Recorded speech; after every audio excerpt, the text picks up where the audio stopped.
Hello everyone, welcome to Horror Stories. Story 1. I was the only one home one Saturday night. I was sound asleep in my bed when I woke up and heard Siri on my phone talking. I turned it off, figuring it was just a glitch, and went back to sleep. An hour later, Siri woke me up again. I was a little freaked out now. Siri was responding to a strange sentence, "What that found for us?" And Siri's response was, "It was freaky as hell, but I still ended up dismissing it as a glitch." One more time, I woke up to Siri speaking. This time, the sentence that Siri was replying to was my full name. And her response was, "Here's the info for my name." At that point, I ran to my parents' room, locked the door, and slept in there.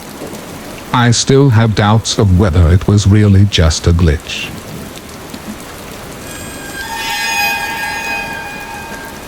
Story 2. I was home alone, playing computer games at like 2 in the morning, when a knock came at my window. My head shot around to face the window, but there wasn't anyone there. It was winter, so I had my windows shut, and my room was on the first floor. I guess you can call me the unconfrontational gamer type. So all I did was just shut my blinds to let the pranksters know that I wasn't interested. Enough time passed where I was able to forget about the knocking and get back into my game, until another steady set of knocks came at the window. I was so uneasy now. Why were they doing this? Why couldn't they just leave me alone? But by the slim chance that they actually needed something, I lifted the blinds and pulled open my window just a crack. That was the biggest and most foolish mistake I'd ever made. 2 hands from the darkness outside grabbed the bottom of the window and pushed it all the way up. I started screaming, throwing non-stop punches at the hooded man dressed in all black trying to enter my room. I grabbed the lamp sitting on my desk and bashed him in the head with it. He fell back outside, giving me the chance to shut my window. I saw him run away off our property into the darkness. I have never had a more horrifying experience.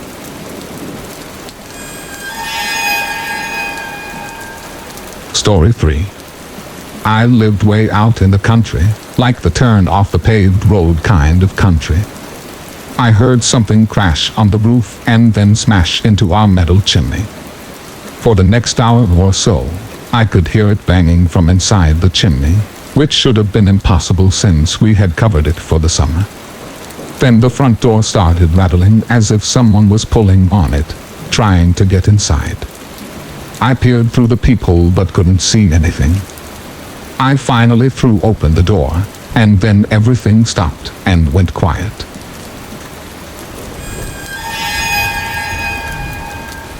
Story 4. I was home alone one day in the summer. I was doing the usual watching of movies in the living room when I heard some shuffling noises coming from above me. Our living room ceiling is super high, so the attic is the only room above it. I lowered the TV down a little. I could better hear the shuffling noises coming from up there. The attic was connected to my brother's bedroom through his closet. I went to his closet and opened the attic door. The light in there was broken, so I had to use a flashlight. I only made it about 2 steps in before I heard the sound of the weak wooden floors across the attic creaking and then the sound of something brushing up against one of the plastic bags on the floor. I jumped out of the attic, slamming the door shut and calling my parents. My dad had a look in there when he got home, but he didn't find anything. I'm just happy it's not my room that's connected to the attic.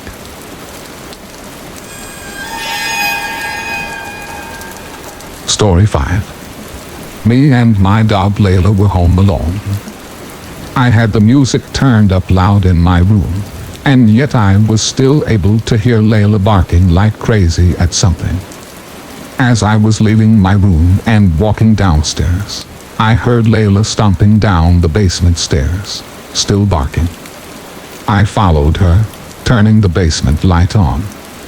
She was in an attack stance, parking at the closed door to the boiler room. I knocked on the door, asking if anyone was in there. Layla was going crazy at this point, jumping on the door, scratching it, basically trying to break it down. I decided that if something was really in there, I didn't want to see what it was. I dragged Layla by the collar all the way back upstairs and locked the basement door.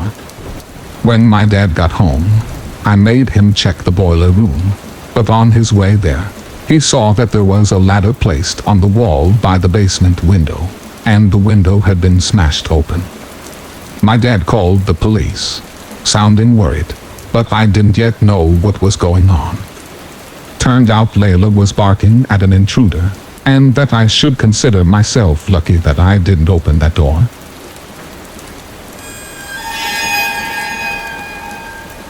Story 6. It was very common for me to be home alone at night, as I only lived with my dad, and his shifts would constantly shift from days to nights. This happened around the time my dad was doing night shifts. I would stay up really late on these nights, watching movies. It's always taken me a long time to fall asleep, so after turning off the TV to go to sleep, I probably laid there for a good half hour. Then, I heard a toy fall over in my toy closet. It was nothing too suspicious, but it still creeped me out. But then, the doorknob to my closet started to wiggle, until finally unlocking the door. I hid under my covers, not making a sound. It was strangely quiet for a good 2 minutes, so I finally peeked my head out of the covers. There was a figure standing next to my bed, looking down at me. I screamed at the top of my lungs, and began hugging the wall behind me. The figure looked out the window, and then just walked away out of the room. I stayed in that position for like an hour, before checking if he was really gone. The front door was left wide open, so it seemed he had left. I didn't get a minute of sleep that night.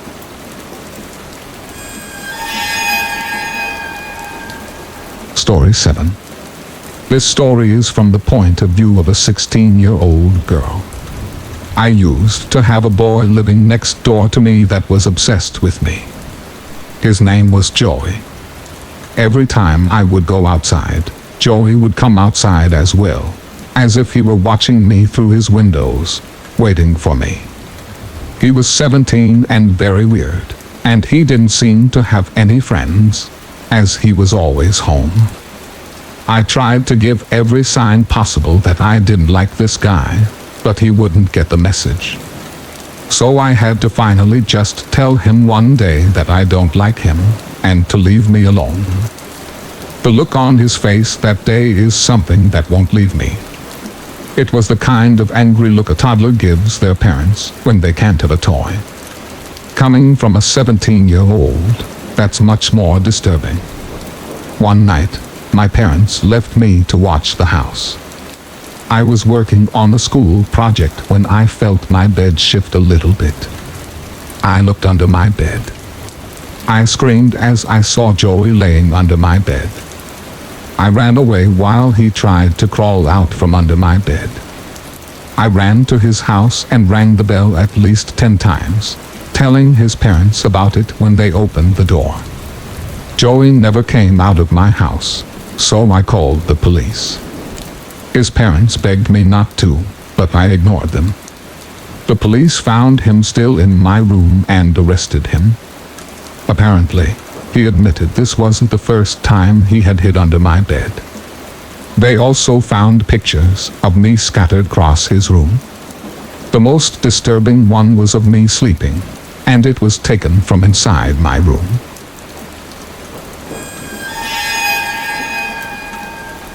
Story 8. I live in the country, and more often than not, I was home alone.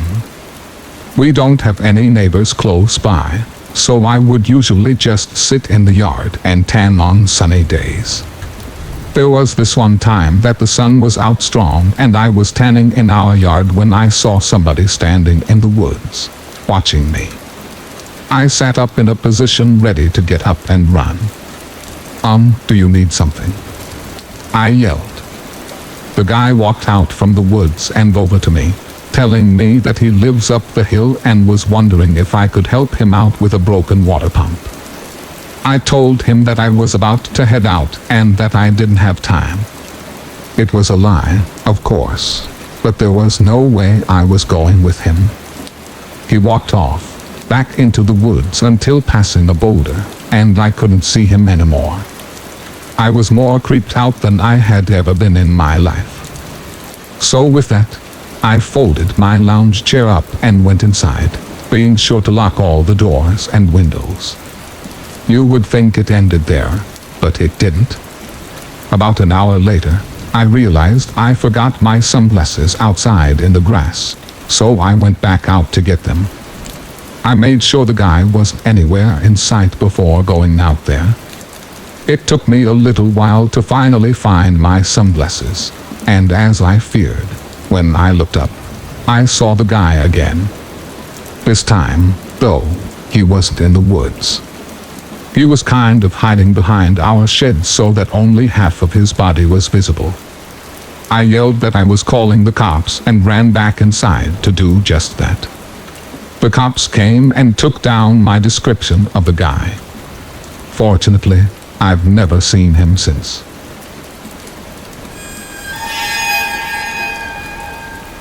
Story 9. This happened to me when I was really little. I was 7 years old, but I still remember all of it like it happened yesterday. I was sleeping over my grandma's house, like I always did when I was little. She never drove her whole life for some reason, so she would constantly be taking long walks everywhere. One day when I was sleeping over, she wanted to walk all the way to the library, which was like 10 blocks away. I didn't want to take that walk.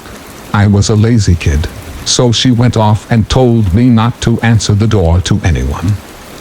My grandma was the kind of person that was strict and she didn't baby people, so it wasn't unusual for her to leave me by myself at such a young age. Sometime while I was alone, the phone rang. I, being a dumb and curious little boy, answered it. It was a man on the other end. I remember he said, "Who is this?" I said, "Danny." "Are your parents home, Danny?" I said, "No." "So you're home alone right now, Danny?" I said, "Yes." "Where are you at right now, Danny?" "Do you know the address?" Somewhere in Queens," I told him. "All right, Danny, bye-bye now." He hung up. I don't even remember thinking twice about it, but the story didn't end there, unfortunately. I'd say almost an hour later, a knock came at the door. I remembered what my grandma said, so I remained on the couch. "I see you on the couch, Danny." My little heart sank. I noticed him through the window. He was on the porch, staring at me. He was a very creepy-looking man, all gray, ugly, and a fat bear gut. I told him to go away. "I got some candy in my truck. Come on out, Danny." I ran to the guest bedroom that I slept in and locked the door. Moments later, I heard the back door being fiddled with, followed by banging and thumping as he tried to break down the door. By some miracle, I heard the loud voice of my grandmother as she yelled at him to get the hell out of the yard and that she's calling the cops. I watched through the window as the guy took off in his ratty pickup truck as my grandma tried to get the plate number. Unfortunately, she didn't remember it, but she still reported him and his vehicle to the cops. My mom never trusted my grandma to watch me again after that, but I still know that if she had arrived even 10 minutes later, God only knows what would have happened to me.